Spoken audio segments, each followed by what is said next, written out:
The Seagul, Valetina Tereshkova, Part 2.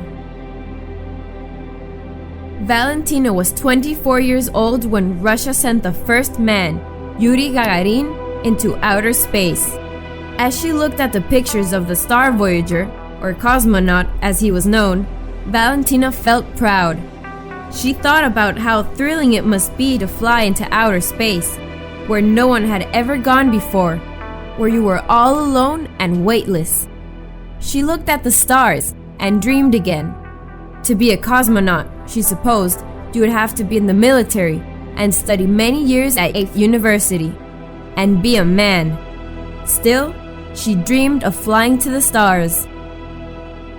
Far away from Valentina's village, some Russian rocket scientists were talking about what they could do next to show the world that Russia had the best space program in the world. "We have succeeded in launching the first man into orbit. Why not the first woman?" asked one of the scientists. The others thought about that. How would they find the right woman? It would have to be someone strong, calm, and intelligent, willing to work hard and not afraid to take risks. They decided to start looking for such a woman. First in the military, and then in the aerospace clubs throughout Russia. A woman experienced in parachuting, the scientists decided, would be perfect. Brave, adventuresome, and used to feeling weightless in the air.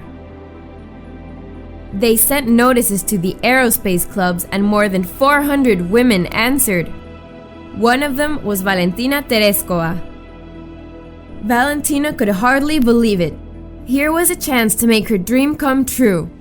She knew that she was just a girl from a small village, a factory worker without much education, but a girl who was an expert parachutist, a girl who loved to fly.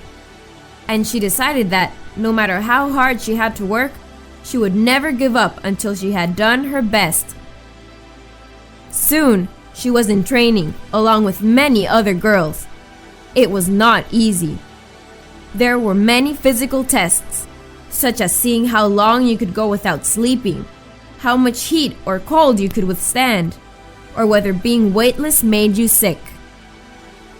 There were more than 100 parachute jumps. Many girls were too frightened to jump, but for Valentina, this was the easiest part of all. There were also classes to take each day. After a few months, the scientists selected the top 5 girls out of the original 400. And Valentina was in the top 5. Along with the other 4 girls, she was fitted for a spacesuit and taught how to use the controls in a space capsule. Each girl was given a special call sign by the scientists.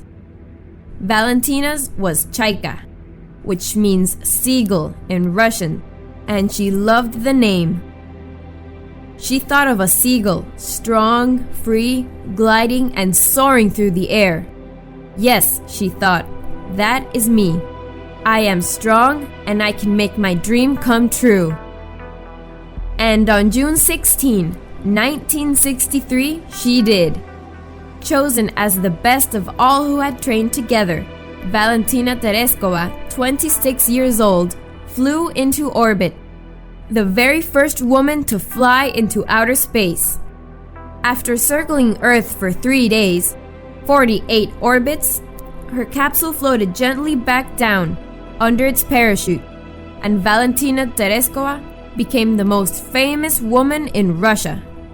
She later became a major general in the Russian Air Force and married a fellow cosmonaut, Adrian Nikolaev. She went on to get a doctorate in engineering.